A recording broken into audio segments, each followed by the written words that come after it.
Speaker is Chandan Dasgupta, speaking about activity-induced fluidization in dense glassy systems.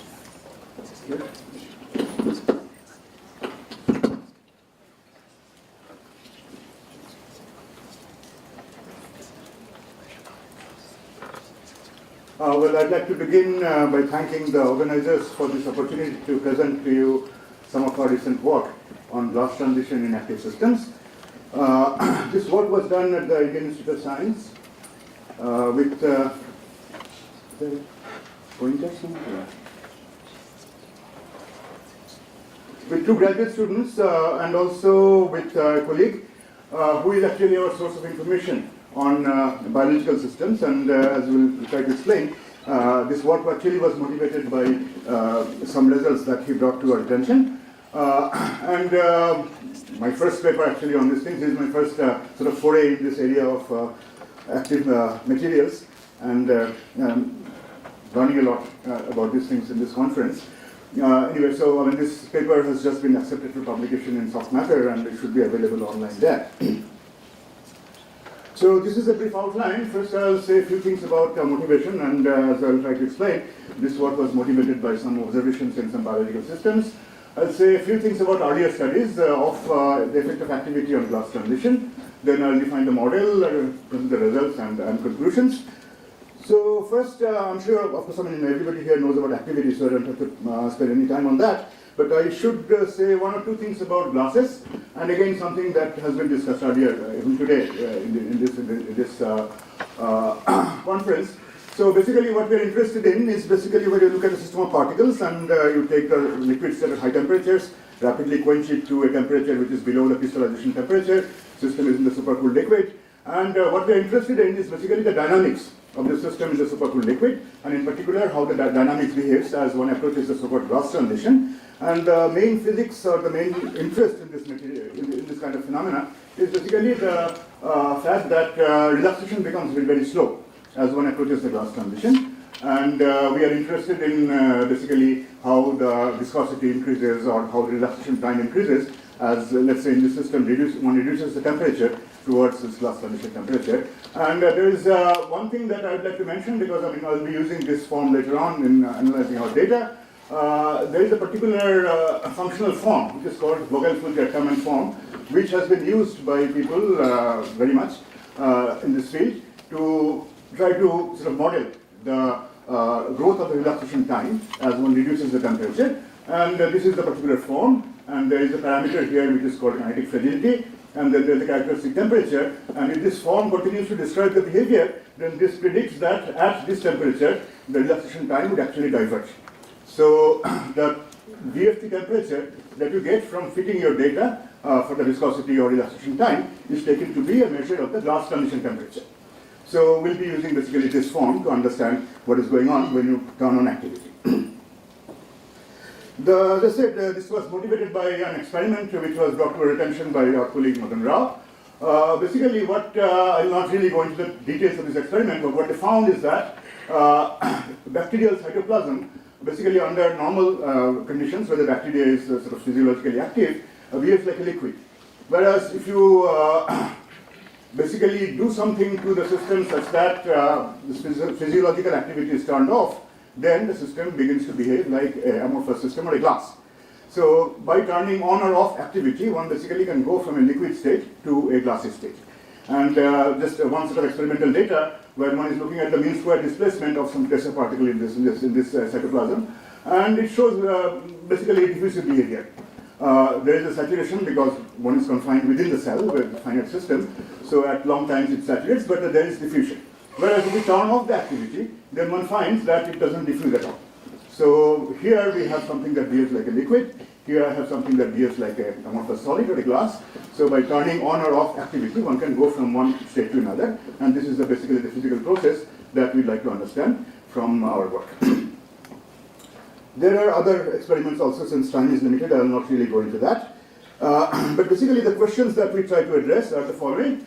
That whether in a system of particles, so to speak, then without activity, let's say the system is in the glassy state, then if you turn on activity, whether the system can actually, activity can fluidize this glass and one can go from glass to a liquid. by turning on activity. And then there are various other things that one would like to understand about if there is a glass transition which is sort of tuned by activity, one would like to understand how this glass transition is similar to or different from other glass transitions that people have studied in systems without activity. So the model that we look at, I should say a few things about earlier work. This question actually has been addressed in other studies, and I have listed here sort of papers where some aspects of this study of this phenomenon have been studied. Our study differs from these earlier studies in several aspects. Our eventual goal is to try to understand this kind of biological experiments that I just mentioned to you.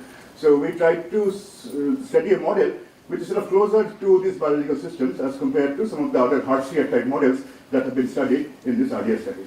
So basically here I just want to point out the differences between the model that we have looked at and what people have considered earlier. So here, instead of looking at a glass transition which is tuned by density, which is what happens in Hartshire systems, we are looking at a glass transition which is tuned by temperature, sort of measure of the kinetic energy of the particles. And also we are looking at interactions which are soft, and this is an important thing, that we are looking at a model in which the active particles form only a subset of the total number of particles. A small fraction of the total number of particles is assumed to be active, whereas in many of the other studies all the particles were assumed to be active.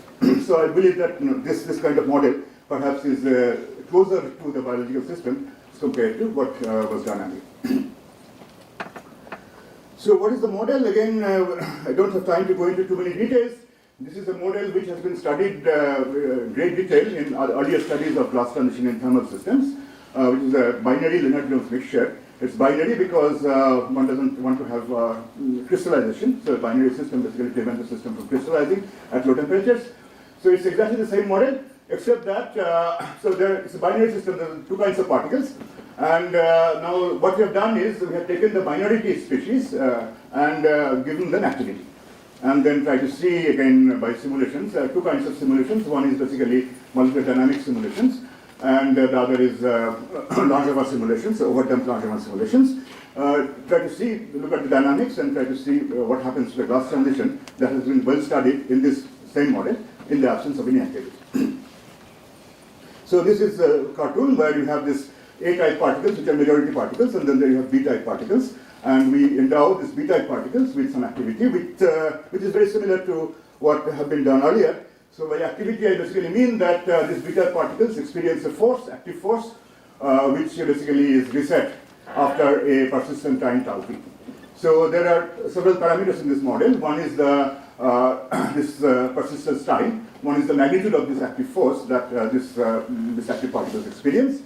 And also the fraction of the active particles. These are three parameters. One is the what fraction of the total number of particles is active, what kind of force they experience, and the persistent time associated with this active force. Three parameters, and then we vary these parameters, also the temperature-like variable, which is a measure of the kinetic energy, and then see what happens to the dynamics of the system. So we'll try to show the dynamics in the next few slides. One is the mean square displacement. And there are various lines here corresponding to different values of this activity. Zero activity, the temperature is such that the system basically is in the glassy state, but the mean square displacement basically has this caging behavior. As one turns on the activity, then as one goes from here to there, eventually you can see that the system is at the same temperature, at T equals 0.2, same temperature, the system is basically going from this glassy state eventually to a liquid state where you see diffusion at long times. Same behavior is observed by looking at appropriate correlation functions involving the density, where again at zero activity, this correlation function doesn't decay at all, but as you increase the activity, then one begins to see faster dynamics. And this is sort of a summary of the results. Diffusion constant, when you don't have activity, it falls very, very rapidly as the temperature is reduced below something like 0.3. Whereas as you turn on the activity, the diffusion constant becomes less dependent on the temperature. And if you extrapolate this, you would seem to find that even at zero temperature, there will be diffusion. So the glass transition actually has gone away when the activity exceeds a certain value. Same thing is found for the relaxation time. So from this, we can draw some kind of a phase diagram This is, we have fixed basically the fraction of the active particles and also the persistence time. So the parameter that is varied is the strength of the active force. And other is the temperature, which is like the average kinetic energy of the particles, or in the Langevin description, temperature is a measure of the noise, thermal noise that you have in the Langevin equation. So in this two-dimensional plane, one has sort of a phase boundary. This phase boundary is calculated by fitting the relaxation time temperature dependence to this Vogel-Fulcher form and extracting a temperature from out of that. And that temperatures are actually indicated by these green circles. And as you can see, when there is no activity, this has been studied earlier, that there is a VFE temperature at close to 0.3. And as one turns on activity, this temperature decreases, and eventually some value of activity goes to zero, so that even at zero temperature, the system will not be a glass when the activity exceeds this particular value. And these are the data, and then I have drawn this line through it, and just want to explain in a few slides that this line basically comes from a description in terms of some active temperature and effective temperature that one can define for this model.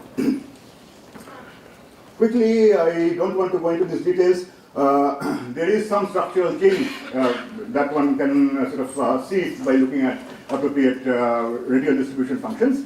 There is some tendency towards clustering of the active particles, but we don't see any activity-induced phase separation. So these details, if anybody interested, I can tell them later on. Since time is short, I'll now go to this theoretical picture, which in some sense provides an understanding of this phase diagram that we had shown a few minutes ago. So this is based on some work which have been done by people who are here, and also Bhartier and Zaman and other people, where the basic idea is that we can try to represent the effect of the active force by active temperature. And then this active temperature adds to the thermal fluctuations that are there in the system. So the effective temperature of the system would be the actual temperature, which is a measure of the kinetic energy of the system, and this active temperature, which is obtained from the correlation function of the active force. So in our model, this correlation function, of course, is proportional to the strength of the active force squared, and there's a time scale associated with it, which is the persistence time. And if we assume that this noise is not basically the delta correlated noise that you have in standard Langevin equations, but if you ignore that fact, if you say that this time scale associated with this correlation function is, let's say, small compared to other time scales that are relevant to the system, then one can represent this active force also in the same footing as the thermal force that you have in Langevin equation. And from that, one can define a temperature-like variable, which is this active temperature, which is related to these parameters. This is the fraction of active particles. This F0 is basically the strength of the active force, and this is the persistence time. So this combination is important. Although there are three parameters, the behavior is described by this particular combination of the three parameters. And if you make this approximation, then one can basically find the dependence of the VFE temperature on the strength of the active force, and this is the line that comes from that description. So that seems to describe the data reasonably well. So basically, our results can be understood to some extent from this active force, from the temperature associated with this active force. So basically, that's pretty much all I wanted to say. Let's forget about it. But just also want to mention that although this shift of temperature explains the phase diagram, there are other features in the dynamics, like the fragility, which cannot be explained by that. So this is not the whole story. The dynamics is indeed affected by the presence of the active forces, and a part of that can be explained by defining this active temperature, whereas other aspects cannot be understood from it. So this is pretty much what I wanted to say. I just leave it for you to look at the conclusions, and if there is time, then I'd be happy to take some questions.